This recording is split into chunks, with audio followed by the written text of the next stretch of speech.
जरूर कीजिएगा। मेरे जो वालिद थे, मैंने जैसे बताया बहुत पढ़े लिखे थे, तो उन्होंने बहुत गरीब भी थे, उनको कभी कोई नौकरी नहीं मिली, हार्डली उनके पास पैसे होते थे। जो भी बिजनेस उन्होंने शुरू किया, इतनी तालीम हासिल करने के बाद भी वो फेलियर ही रहा। लेकिन उन्होंने बहुत प्यार दिया, और क्योंकि उनके पास पैसे नहीं होते थे तो मेरे हर जन्मदिन पे अपनी कोई पुरानी चीज मुझको दे दिया करते थे। तो पहली पुरानी चीज जो, और बहुत बड़ा चढ़ा के उर्दू में अच्छे अच्छे अल्फाज यूज करके मुझे इंप्रेस करते थे कि बहुत अच्छा प्रेजेंट दिया है मुझको। तो वो मुझे पहली चीज उन्होंने मुझे, ये मैं हर जगह पर बोलता हूं, स्कूल के बच्चों के फंक्शन पे, येल यूनिवर्सिटी में, एडिनबरा में, क्योंकि आप लोग सब अपनी लाइफ के उस थ्रेशोल्ड पे हैं जहां से आपको कामयाबी हासिल करनी है इंशाल्लाह। सो पहली चीज जो उन्होंने मुझे दी थी, उन्होंने मुझे अपना शतरंज का सेट दिया था, टूटा फूटा सा। वो शतरंज हर रोज खेलते थे। हनुमान मंदिर के जो हेड प्रीस्ट थे, पंडित थे, उनके साथ रात को जाके मेरे वालिद जो हैं शतरंज खेलते थे। और उन्होंने मुझे कहा कि शतरंज से आप जिंदगी के बारे में बहुत कुछ चीजें सीख सकते हैं। पहली ये कि कोऑपरेशन और साथ मिलजुल कर काम कैसे करना है।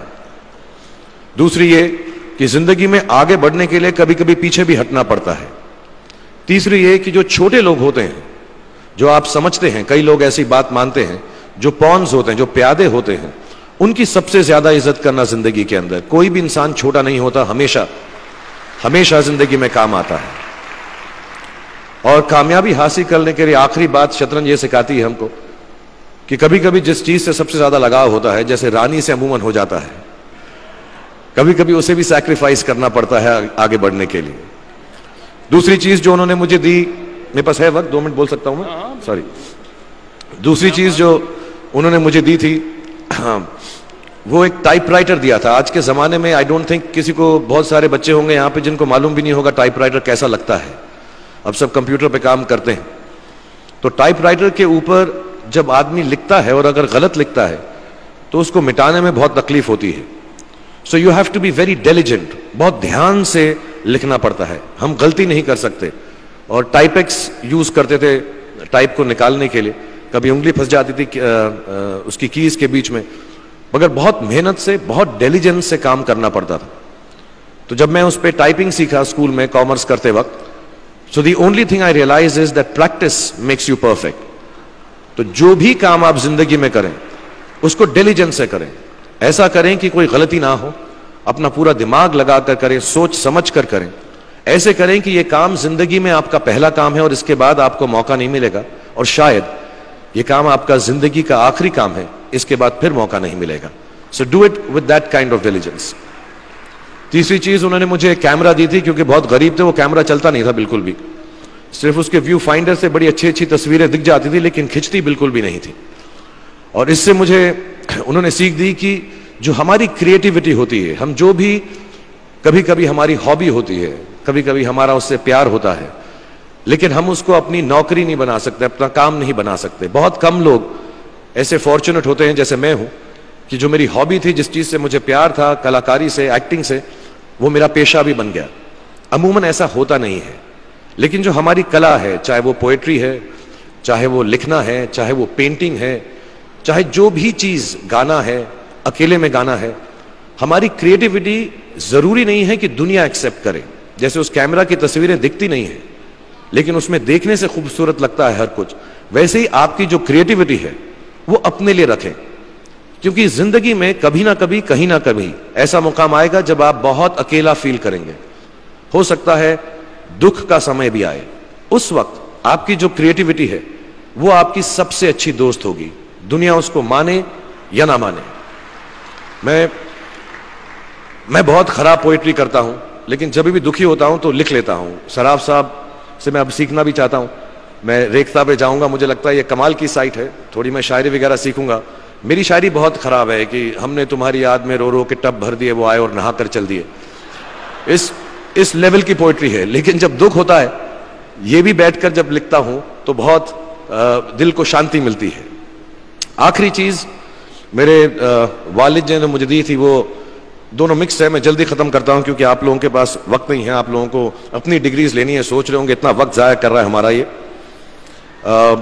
तो मैं जल्दी से बताता हूं। एक, उन्होंने मुझे कहा एक सेंस ऑफ ह्यूमर हमेशा रखना जिंदगी में। हंसते हमेशा रहना, एक चाइल्ड लाइक इनोसेंस जरूर रखना।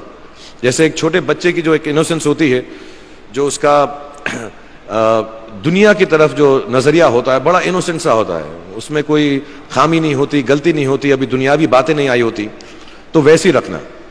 कई बार बचपन में मैंने जब बदतमीजी की या कोई गलत काम किया तो उन्होंने सेंस ऑफ ह्यूमर से मुझे बचाया।